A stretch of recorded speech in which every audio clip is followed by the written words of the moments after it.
오늘은 2023년도 마지막 예배입니다. 그리고 한 해를 이렇게 마무리를 하는 날이기도 하고요.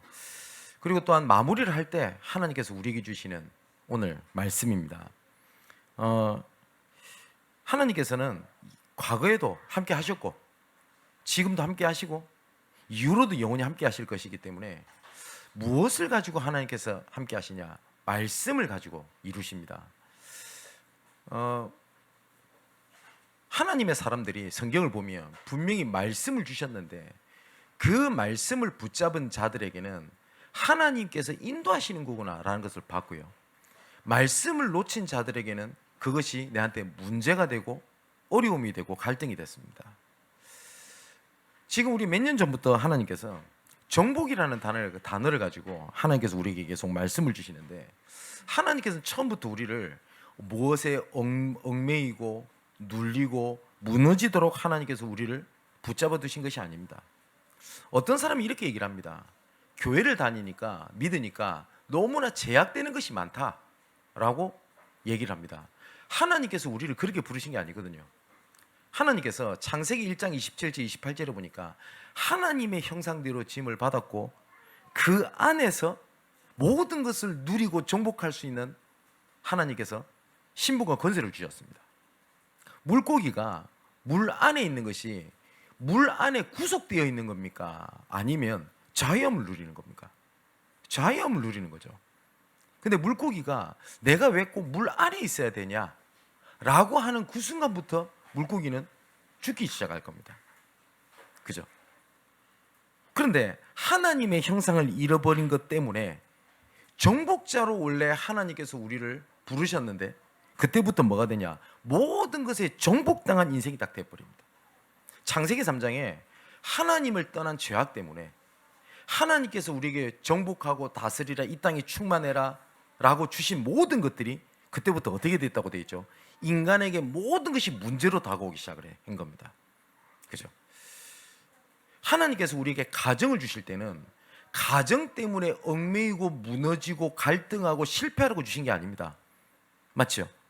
근데 하나님의 형상을 잃어버린 것 때문에 그 가정이라고 하는 것들이 뭐가 돼요? 얽매임과 눌림과 무너짐의 이유가 됩니다. 그런데 골로새서 1장 15절, 고린도서 4장 4절에 보니까 그리스도는 하나님의 형상이니라 라고 말씀하셨거든요. 그래서 그리스도를 보내셔가지고 하나님의 형상을 회복시켜서 다시 생명 살릴 정복자로 우리를 부르셨다는 내용이었습니다. 자, 그 다음에 하나님께서 어떤 말씀을 주셨냐? 그렇다면 우리 주변에 일어나는 모든 일들이 나한테는 정복당한 현장이 아니라 하나님께서는 정복의 현장으로 주셨다. 더 이상 하나님의 자녀가 됐다라고 하는 것은 더 이상 그것의 문제와 얽매임과 무너짐의 이유가 되지 아니합니다. 제가 복음 전하는 분들에게 꼭 드린 얘기가 있습니다. 혹시 내가 질병 때문에, 가정 문제 때문에, 혹은 건강, 아니면 뭐 여러 가지 경제 문제, 이런 것 때문에 복음을 들으신 분 계실 겁니다. 내가 하나님의 자녀가 되고 병이 낫고 막 좋아지면 감사할 일이죠, 그것도. 근데 왜 나는 복음을 아는데 왜 잘 안 되냐? 라는 생각이 드는데 그거 시작부터 틀린 생각입니다. 무슨 말이냐? 예수 믿기 전에는 그것이 내게 인생이 망할 이유가 되지만 하나님의 자녀가 된 이후에는 그것은 망할 이유가 되지 아니합니다. 왜냐? 우리를 사망에서 생명으로 옮길 것이라 안 돼 있고 사망에서 생명으로 옮겼느니라. 이미 옮겨져 버렸어요.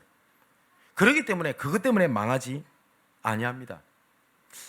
이스라엘 백성들이 포로로, 속국으로 여러 가지 어려움이 생겼을 때 어떻게 생각을 했냐? 우리가 재앙을 받았구나, 내가 위기구나, 우리는 끝났구나 라고 생각할 때 예레미야 29장 11절에 하나님께서 이렇게 말씀하십니다.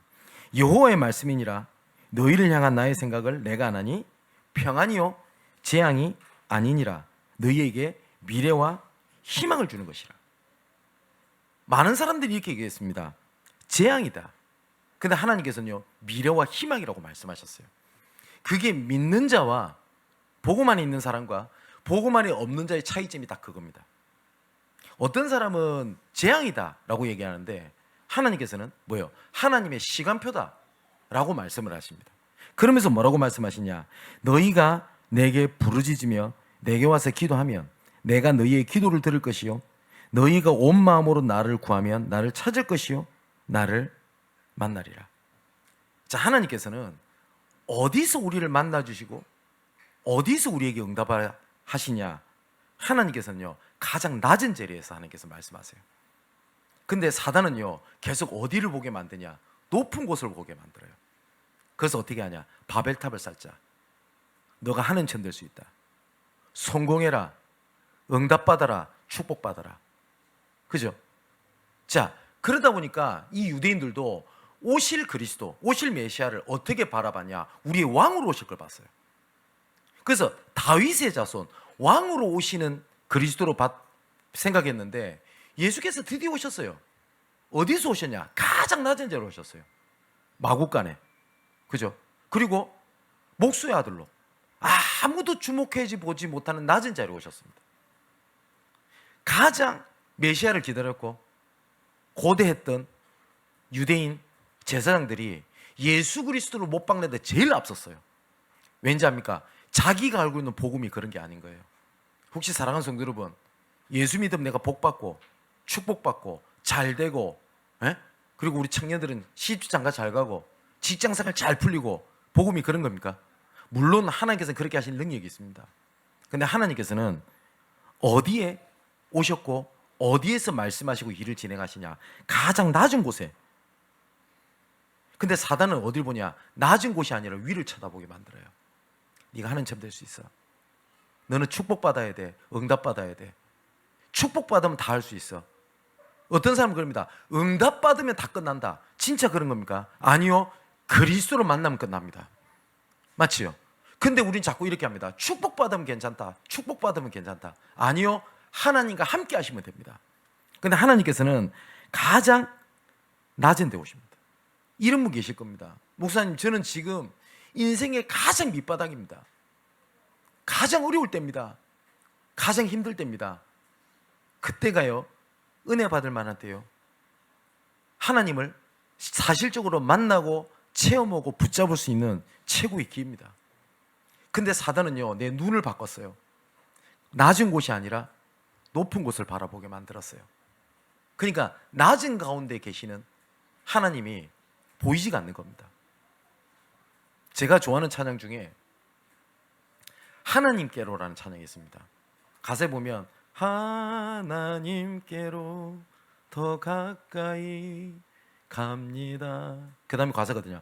고통 가운데 계신 주님. 고통 가운데 계신대요. 우리 사랑하는 성도 여러분, 2023년이 여러분에게 어쩌면 가장 낮은 상황 속으로 하나님께서 몰아가셨을 때도 있을 겁니다. 내가 그럴 때다라고 느낄 때가 있을 겁니다. 그러면 사단이 어떻게 속이는지 압니까? 네 복음 몰라서 그래. 못 깨달아서 그래. 라고 얘기합니다. 근데 하나님께서는 뭐라고 말씀하시냐? 난 너의 가장 낮은 곳에 난 너를 바라보고 있어. 라고 말씀해요. 그런데 우린 자꾸 어떻게 생각하냐? 복음 이러면 왜 잘 안 되지? 나는 왜 직장에 문제가 있지? 왜 난 기도했는데 일이 잘 안 풀리지? 하나님께서는 낮은 곳에 우리를 부르십니다. 그게 정복 현장입니다. 그러면 어떻게 하나님께서 살리는 정복을 실현시키겠냐? 답은 굉장히 간단한 데 있습니다. 어떻게 하냐? 하나님과 함께하는 곳 속에 되어지게 되어 있습니다. 아까도 말씀드렸듯이 복음 받은 우리가 불신자와 다를 게 딱 뭐가 있어요? 우리는 아까 말씀드렸던 것처럼 높은 곳을 바라봐, 응답, 축복 이렇게 생각하니까 나는 불신자보다 못한 것 같은 거예요. 어떤 분들 이렇게 얘기합니다. 나는 우리 불신자 가족들한테 복음 못 전하겠어요. 왜냐? 불신자 가족보다 더 못해 보여요. 더 경제적으로 여러 가지로. 그게 아니거든요. 불신자가 우리하고 다른 건 딱 하나입니다. 하나님과 함께 하냐? 하나님이 함께 하시지 않냐라는 겁니다. 그죠? 우리에게 그리스도를 보내서 하나님과 원수되었던 우리를 하나님과 화평케 하셨다고 말씀하셨어요. 근데 불신자들은, 믿지 않는 자들은 뭐요? 하나님과 함께 하지 않습니다. 그렇다면 이제는 함께 하시는 것을 실현하는 것을 이제는 우리가 모르고 받은 것은 은혜인데 이제 알고 누리는 것을 보고 사명이라고 하거든요. 그것을 내 실현되도록 내 영적으로 교회에 그리고 내 삶의 현장에 그리고 후레들 미래에 이것을 시스템을 갖춰놔라. 이게 2023년도 주셨던 정복의 시스템이라는 언약이었습니다. 자, 그러면 2023년도 이제 마지막 예배입니다. 오늘 제목이 뭐냐니까 부르심의 한 소망입니다. 하나님께서 부르셨을 때 소망을 가지고 부르셨거든요. 그렇다면 하나님께서 우리를 부르신 것이 확실하지 않습니까? 요한복음 15장 16절을 보면 우리가 하나님을 찾은 것이 아니라 하나님이 우리를 부르신 겁니다. 내가 하나님을 믿은 게 아니고요. 하나님께서 은혜로 말미암아 우리를 믿음으로 구원하셨어요. 내가 하나님을 찾은 게 아니라 하나님이 우리를 찾으신 겁니다. 또 성경이 뭐라고 돼 있냐? 우리가 아직 죄인되었을 때에 로마서 5장 8절에 또 로마서에 뭐라고 되냐? 우리가 아직 연약할 때에 그죠? 우리는 구원에 대해서 바라보지도 못할 그때에 하나님께서 우리를 작정하시고 부르셨다라고 되어 있습니다. 그러면 하나님께서 부르신 자들에 대한 증거가 분명히 있거든요. 근데 눈에 보이는 증거도 있습니다. 예를 들어서 예수 믿고 치유받고 예수 믿고 증거가 일어나고 그것도 감사할 일입니다. 근데 그거보다 더 중요한 것은 눈에 보이지 않는 증거가 더 중요합니다. 눈에 보이지 않는 증거가. 자, 그러면 딱 두 사람만 예를 들어 보겠습니다. 요셉입니다. 요셉은 노예로 갔기 때문에 성공한 겁니까? 아니죠. 두 번째, 그러면 요셉이 총리가 돼서 성공한 겁니까? 그렇지 않습니다. 우리는 가끔 이렇게 기도할 때가 있습니다. 하나님, 요셉을 바로 앞에 세워서 총리가 되게 하셨던 응답을 내게 주옵소서. 그걸 어떻게 붙잡은지 잘 모르겠습니다. 요셉은 어느 곳에도 성경은 요셉은 총리가 된 걸 응답이라고 하나님께서 말씀하고 계시지 않아요. 그죠? 요셉은 눈에 보이는 게 없었어요. 눈에 보이는 게. 근데 오히려 눈에 보이는 게 딱 한 구절 써 있습니다. 눈에 보이지 않는 것. 여호와께서 요셉과 함께 하셨으며 요셉이 어떻게 됐다고요? 형통한 자가 돼요. 여호와께서 요셉과 함께 하셨대요. 근데 그 일 때문에 어떻게 해요? 보디발의 노예로 갔는데 성경에 분명히 그렇게 되어 있습니다. 요셉으로 인하여 보디발의 집에 채소까지도 하나님이 복을 내리셨다라고 되어 있습니다. 하나님은 어떤 약속을 기억하시는지 아세요? 아브라함이 주셨던 약속을 기억하신 겁니다. 내가 너를 복의 근원으로 하겠다. 내가 너를 축복하는 자에게는 나도 그를 축복하겠고 너를 저주하는 자에게는 나도 그를 저주하겠다. 너가 복의 근원이 될지라, 복이 될지라 라고 약속하셨어요. 너를 통해서 나의 복이 임하도록 하겠다. 근데 그 약속대로 보디발의 가정에 요셉 때문에 복을 받게 됩니다. 그죠? 그러고 난 다음에 감옥을 가게 됩니다. 자, 그 감옥에서도 가장 밑바닥입니다. 노예 출신의 감옥을 갔어요. 그것도 파렴치범으로. 누가 주목해서 봅니까? 근데 바로 왕이 요셉을 보고 했던 얘기가 있습니다. 뭐라고 해야죠? 내가 여호와의 신에 이처럼 충만된 사람을 본 적이 없다. 뭘 본 거죠? 아, 하나님이 함께 하는구나. 그걸 봤어요. 그죠? 그것만큼 큰 축복이 없습니다. 두 번째 예를 들어 보겠습니다. 다니엘입니다. 다니엘이 사자굴에 들어가게 되지 않습니까? 주변의 사람의 음모에 의하여. 근데 왕이 이 다니엘을 아꼈어요. 왜 아꼈을까요? 일을 잘해서요? 그것도 있을 겁니다. 근데 이 다니엘이 이제는 죽었다고 생각했을 거예요. 그래서 사자굴에 뛰어갑니다. 아침 일찍. 그러면서 다니엘을 혹시나 싶어서 부르는 얘기가 뭐라고 얘기하냐? 하나님의 종 다니엘아, 네가 항상 섬기는 내 하나님이 사자들에게서 능히 너를 구원하셨냐? 라고 물어봤어요. 뭘 봤다고요, 왕이요? 다니엘이 하나님이 함께 하신 걸 봤어요. 이게 증거 중에 증거입니다. 사랑하는 성도 여러분, 내가 하나님이 나와 함께 하시는구나 라고 하는 눈에 보이지 않는 내한테 확신, 평안함 있습니까? 정말 그 체험이 있으십니까? 하나님이 나를 붙잡고 계시는구나. 나를 어려운 가운데서 나를 보호하고 계시는구나. 자, 오늘 1절에 보니까요. 그러므로 주 안에서 갇힌 내가 너희를 권하노니 라고 되어 있거든요. 바울이 갇혀 있어요. 지금 우리가 골로새서, 그 다음에 에베소서, 이거 에베소서 끝나면 빌립보서, 빌레몬서 이렇게 보게 될 겁니다. 이걸 보고 옥중서신이라고 그래요. 뭐냐니까 감옥 안에서 바울이 보낸 편지입니다. 그냥 모든 것은 감옥이, 바울이 어디서 편지를 보낸 거냐면 감옥 안에서 보내는 겁니다. 근데 바울이 뭐라고 고백하냐면 주 안에서 갇힌 내가 너희를 권하노니. 갇혀 있다를 뭘로 봤다고요? 주 안에서 갇힌 나, 이렇게 봤어요. 문제가 있다를 본 게 아니고요, 주 안에서 문제를 허락하심 속에 있는 나를 봤다고요. 그러니까 바울은 감옥에 있었다는 걸 본 게 아니고요, 주 안에서 일어난 것이라고 하는 확신이 있었어요.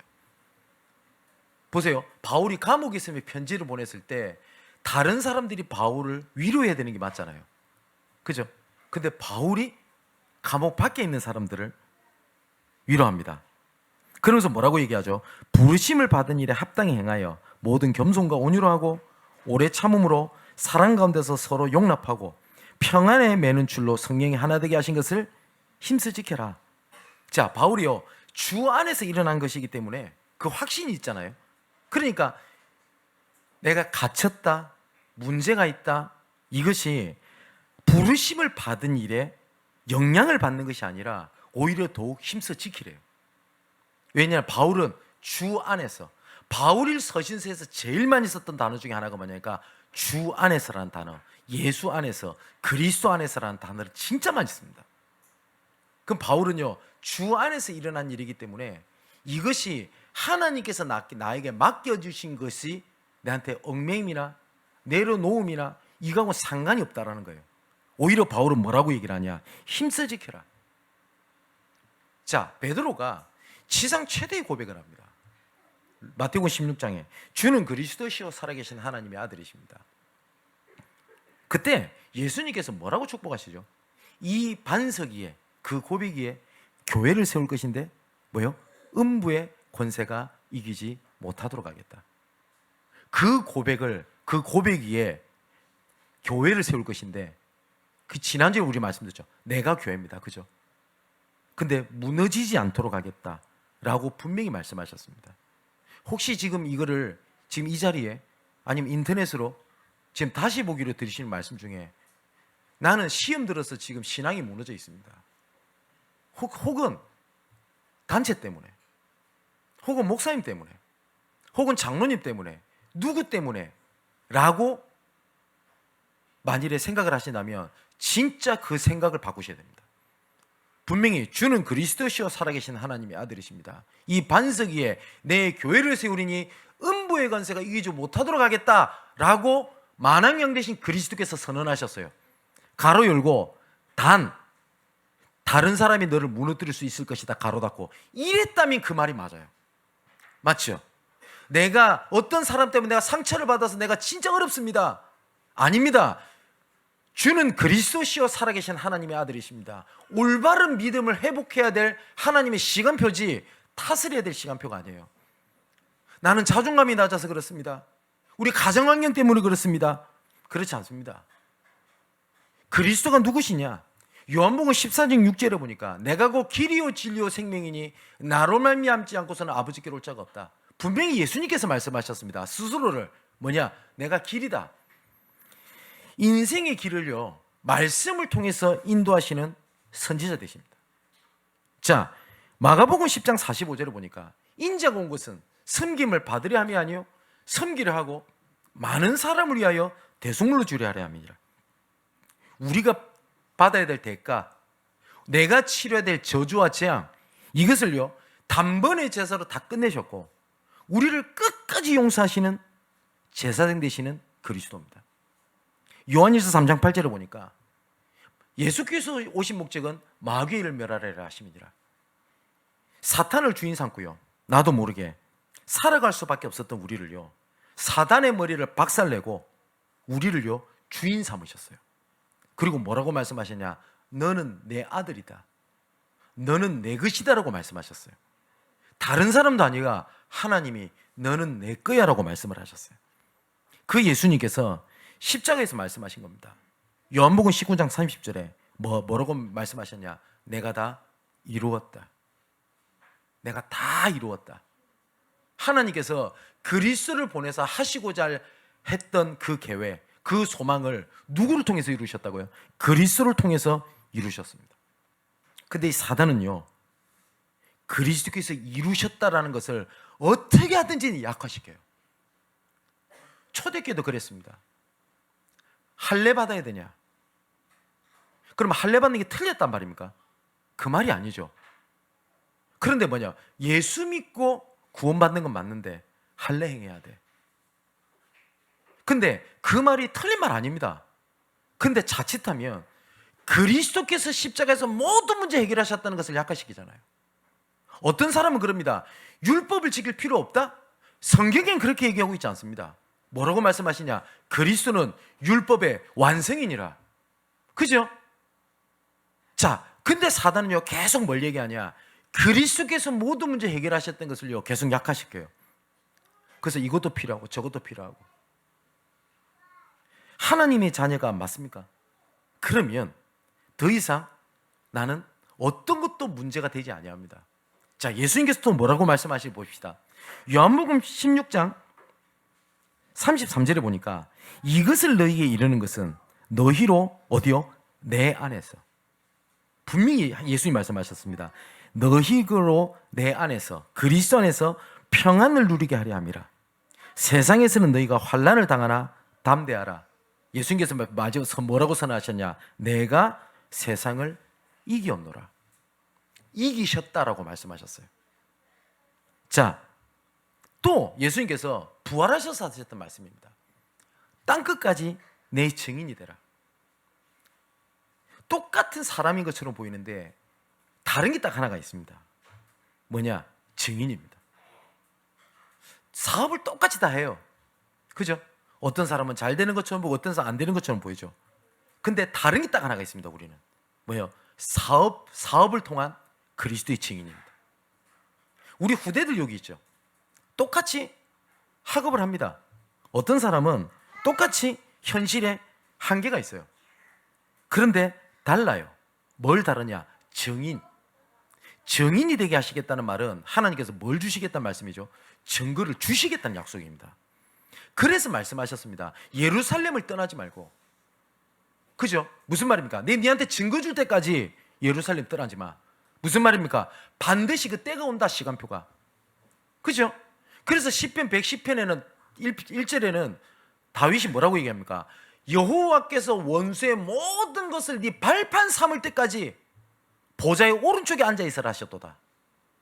하나님께서 그 때를 주시게 되어 있습니다.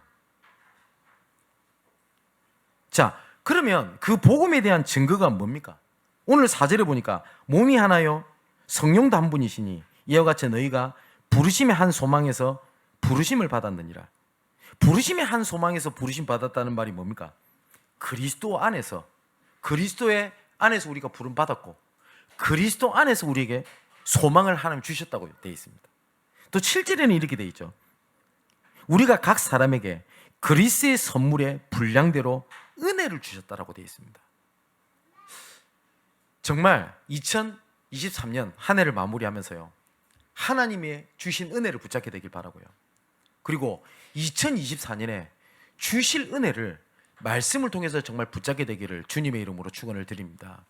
오늘 오후에 저녁에 원단 메시지가 있게 될 거고 저녁 10시에는 우리 교회에 송구 연신 예배 있게 될 겁니다.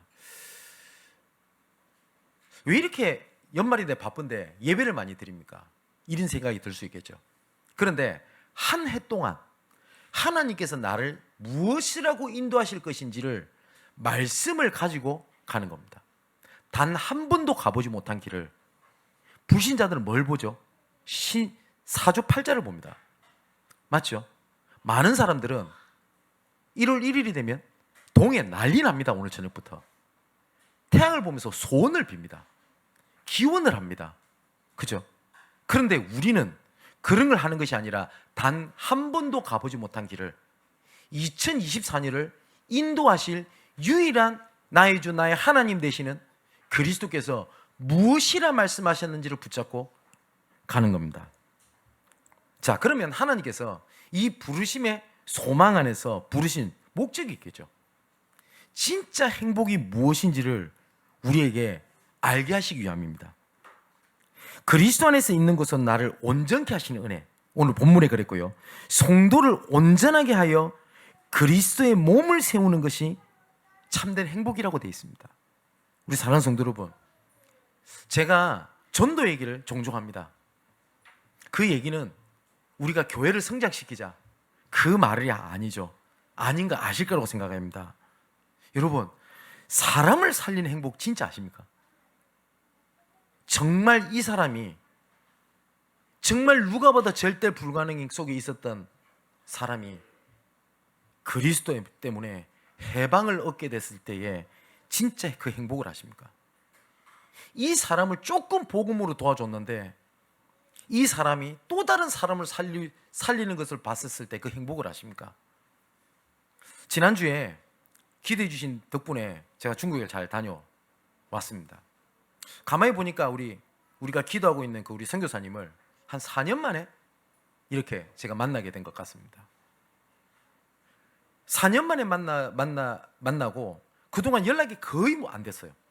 왜냐니까 연락할 방법이 없으니까 기도만 하고 있었거든요. 그런데 만나서 너무 감사했어요. 정말 행복했어요. 뭐냐니까 제 신학교 후배거든요. 여러 가지 훈련을 할 때 훈련을 담당했던 사람이기도 합니다. 그리고 많은 것도 아니에요. 조금 도와줬어요. 정말 복음 전하려고 몸부림치는 걸 제가 알고 있었기 때문에. 근데 너무 중요한 사역을 하고 있어요. 그리고 정말 지금 그 나라의 핍박과 어려움과 교회가 폐쇄가 되고 그런 가운데서도 하나님께서 제자들이 든든히 세워져 나가는 것들을 진짜 봤어요. 그리고 제가 돌아오는 날 그 전날 저 저녁 늦게까지 조금 얘기할 수 있는 시간이 있었는데 제가 숙소까지 저를 데려다 주더라고요. 그래서 그 다음날 아침 새벽 일찍 이제 비행기를 타고 나오는데 그 시간에는 배우 마중을 나오는 거 아니니까요. 제가 끌어안아줬어요. 그러고 난 다음에 뭐라고 얘가 얘기했냐면 너무 고맙다고 그랬어요.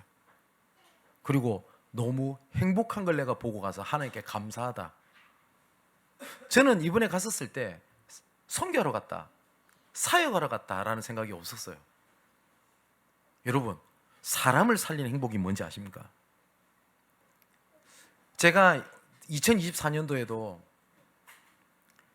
이번에는 아마 1월 둘째 주에 제가 기도원을 가게 될 것 같습니다. 이번 주가 아니고요. 그러면 미리 광고교 말씀을 드릴 건데 저한테 그 기도 제목을 이렇게 좀 보내달라 제가 요청을 드리죠. 그러면 그 기도 제목을 주신 것을 제가 따로 정리를 해서 1년 동안 제가 그걸 가지고 있습니다. 여러분은 저한테 기도 제목을 주신 것을 잃어버리시는지는 모르겠어요. 근데 제가 그것을 매일 저녁마다 저는 그걸 놓고 기도하고 있습니다. 무엇이라 말씀하셨는지 말씀을 찾아보기도 합니다. 그런데 몇 분이 저한테 이렇게 문자를 보내셨어요. 지금 여기 계신 분들 중에서도 많이 부족합니다만은 저를 통해서 복음을 듣게 되신 분도 여러분 계시지 않습니까? 그죠? 어떤 분이 저한테 2024년 1월 1일 날 저한테 기도 제목을 뭐라고 보내놨냐면, 목사님, 저는 기도 제목이 없습니다. 단지 그리스도를 알게 해주셔서 감사합니다. 제가 그 문자를 보고요, 하나님 앞에 얼마나 울었는지 몰라요. 그때 정말로 단지 하나 너무 행복했어요. 목사님, 기도 많이 해주셔서 감사합니다. 목사님, 저한테 친절해 주셔서 감사합니다. 여러 가지 인사가 있을 수 있잖아요. 수고해 주셔서 감사합니다. 그런데 목사님, 그리스도를 알게 해주셔서 감사합니다. 제가 그 글을 보고요, 제가 정말 하나님 앞에 감사해서 울었던 기억이 납니다. 여러분, 바울이 뭐라고 얘기하냐? 데살로니가전서 2장 19절에서 20절에요. 바울이 이렇게 얘기합니다. 우리의 소망이나 기쁨이나 자랑의 멸류관이 무엇이냐? 그가 강림하실 때 우리 주 예수 앞에 너희가 아니냐? 너희는 우리의 영광이요 기쁨이니라. 바울은요 진짜 행복이 뭔지 알았어요. 그게 뭔지 압니까? 살린 행복입니다. 그래서 전도를 하나님께서 우리에게 부담이나 얽매임이나 그걸로 주신 것이 아니라 하나님께서 우리에게는 행복으로 주신 겁니다. 그래서 조금만 내가 생각을 올바르게 하면요 성령이도 받을 수 있어요. 자, 1절에 이렇게 됐죠. 너희가 부르심을 받은 일에 합당히 행하라. 합당하게 행하래요. 내가 조금만 올바른 생각을 하면 돼요. 바울은 뭐라고 얘기하죠? 주 안에서 갇힌 나 바울은 이렇게 얘기를 합니다. 우리가 빌립보서를 통해서도 우리가 보겠습니다만은 바울이 빌립보서 1장에 이렇게 얘기를 해요. 바울이 감옥을 갑니다. 그런데 바울이 감옥 갔다는 얘기를 듣고요 너무 기뻐했던 불신자가 아니라 똑같이 믿는 다른 사람들이 있었어요. 어떻게 이럴 수가 있습니까? 그잖아요. 여러분 우리 주변에서 그런 얘기 듣잖아요. 믿는 놈이 더하다면서요. 그죠? 바울이 감옥 갔다는 얘기를 듣고요 너무 좋아 죽는 거예요. 제가 봤을 때는 다른 사도들일 가능성이 커요. 뭐라는지 압니까? 야 바울 저거 평소에 복음 잘한다 지 혼자 까불고 돌아다니더니 잘 됐다. 그래서 바울이 감옥 갔으니까 우리가 이제 전도하자 이렇게 나왔어요. 아니 근데 이 사람들이 전도하려는 목적이 뭐죠? 이렇게 복음을 전하면 분명히 성경에 그렇게 돼 있어요. 나를 더 괴롭게 할 줄을 아는 거로. 이렇게 하면 바울이 더 짜증나겠지? 그거였어요. 근데 바울은 그걸 보고 뭐라는지 압니까? 나는 오히려 내 갇힌 것 때문에 저들이 복음을 더 열심히 전하는 게 난 더욱더 하나님 더 감사해. 왜냐? 그들이 다툼으로 하나 허용으로 하나 나를 괴롭게 하려고 하나 결국은 그리스도 얘기할 거 아니야. 나는 감사해. 왠지 알아? 나는 살든지 죽든지 그리스도가 드러나길 원하지 난 내가 드러나는 거 원치 않아. 내가 그리스도의 심장을 내가 몸에 가졌거든. 내 안에 사느니 예수 그리스도시니 나의 죽임도 유익함이니라. 바울은 뭘 알았냐면 살리는 기쁨을 알았고요 그게 복음에도 올바른 생각이었어요. 하나님께서 진짜 조금 과장된 표현이 아니라 그 시대를 바울에게 다 맡기셨습니다. 맞죠? 근데 우리가 자칫하면 생각이 딱 어떻게 되는지 압니까? 지혜 때문에 그래요. 누구 때문에 그래요? 이렇게 만듭니다. 그 생각이 다 틀려버려요. 그래서 예수님께서 말씀하신 겁니다. 빌립보 4장 6절 7절에 네 마음과 생각을 지키시리라. 그죠? 근데 마음과 생각을 우리가 어떻게 바꿉니까? 바꿀 수 있습니까? 바꿀 수 없어요. 우리가 내 생각을 마음대로 컨트롤할 수 있으면 내가 하나님이게요. 그죠? 옆에 나무가 있는데 저건 빵이야. 생각을 바꿔야 되겠다. 바꿔집니까? 아니거든요. 그런데 성경에서 생각을 바꿀 수 있는 길을 딱 하나를 얘기하셨어요. 히브리서 4장 12절에 하나님의 말씀은 살았고 운동력이 있어. 그죠? 내 마음과 생각과 뜻을 감찰하나니. 근데 내가 생각을 바꾸는 유일한 길이 뭐냐? 말씀입니다. 그래서 우리 구원받은 자의 축복이 수백만 가지가 넘겠습니다만 크게 두 가지 아닙니까? 하나님 자녀의 신분, 하나님 자녀의 권세입니다. 그래서 에베소서에 우리가 계속 1장에 뭘 얘기합니까? 하나님께서 창세전에 완전한 구원을 예비하시고 그 구원을 이루시기 위하여 우리를 부르셨다. 2장에는 뭔 얘기했죠? 구원은 저주, 흑암 권세에서 빠져나온 것이다. 3장에는 뭔 얘기하십니까? 빠져나와서 그 하나님의 경륜, 하나님의 구원 계획 이것을 알고 세계를 품은 세계를 품은 교회로 우리를 부르셨다 라고 권면을 하고 있습니다. 자, 오늘 제목이 부르심의 한 소망입니다. 소망이 있으면요 인내할 수 있어요. 소망이 있으면 여유가 생겨요. 그죠? 어떤 소망입니까? 절대로 멸망받지 아니한다. 그리고 증인이 되게 하시겠다는 소망입니다. 우리 사랑하는 성도 여러분, 2024년도에 소망을 다 이루시기 바랍니다. 이게 보통 신년의 인사죠. 어떤 소망을 이루시기 원하십니까?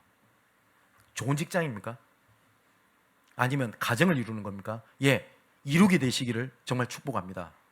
하지만 하나님께서 나를 진짜 부르신 그 소망 있죠. 그 소망이 더욱더 풍성해지시기를 주님의 이름으로 축원을 드립니다. 자, 이걸 가지고 성경에 보니까 뭐라고 되어 있냐? 12절에 그리스도의 몸을 세우려 하려 함이니라.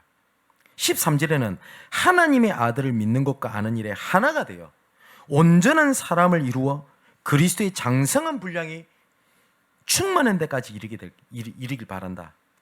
그리고 이는 14절에는 우리가 이제부터 어린아이가 되지 아니하며 사람의 속임수와 간사한 유혹에 빠져 온갖 교훈의 풍조에 밀려 요동하지 않게 하려 함이고, 15절에는 오직 사랑 안에서 참된 것을 하여 범사에 그에게서 자랄지라. 그는 머리니 곧 그리스도이시니라. 자, 우리 올 한 해에 어떠한 소망에 대한 헌신과 행복과 기쁨을 찾아야 되겠냐? 그리스도의 몸을 이루는 겁니다. 이제 마지막 결론을 맺으려고 합니다. 16절에 이렇게 말씀하셨습니다. 그에게서, 그리스도죠, 그리스도에게서 온몸이 각 마디를 통하여 도움을 받음으로 연결되고 결합되어 각 지체의 분량대로 역사하여 그 몸을 자라게 하며 사랑 안에서 스스로 세우느니라. 우리 양문교회가 영원한 정체성이 뭐냐? 그리스도로 연결되고요, 결합되고 각 지체의 분량대로 역사하여 그리스도의 몸을 이루고 사랑 안에서 스스로 세우게 하시는 공동체의 여정입니다. 여러분, 한 가지 이번 한 주, 오늘 이 시간 중요한 답을 찾거나 중요한 기도 제목을 붙잡고 가셔야 됩니다. 하나님께서 나를 부르심의 소망이 뭡니까? 혹시 그 소망을 놓치고 올 한 해를 살아가지 않았습니까? 혹시 눈앞에 지금 된다 안 된다는 것 때문에 내가 감정이 오르락 내리락 하고, 좀 되면 내가 된 것 같고 안 되니까 내가 넘어져 있고, 혹시 그렇지 않습니까? 아까 말씀드렸던 것처럼 주는 그리스도시요 살아계신 하나님의 아들이십니다.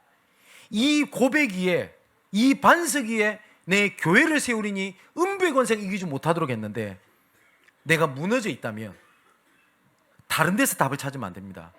뭘 찾아야 되는 거냐? 주는 그리스도시요 살아계신 하나님의 아들이십니다. 그 비밀에 하나님의 충만한 데까지 이르게 하시는 하나님의 깊은 은혜 속에 들어가게 되시는 여러분 되시기를 주님의 이름으로 축원을 드립니다. 2023년도는 마무리를 하면서 하나를 기억하셔야 됩니다. 여러분은 하나님의 부르심의 소망을 가진 자녀입니다. 승리하게 되시길 바랍니다. 기도합니다. 부르심의 한 소망이신 그리스도 안에 거하도록 은혜를 베푸신 나의 아버지 하나님, 지나간 날도 함께 하셨고 지금도 함께 하시며 영원히 함께 하실 것에 감사를 드립니다. 부르심의 한 소망 안에서 부르심을 받은 증거로 강하고 담대하게 하옵소서.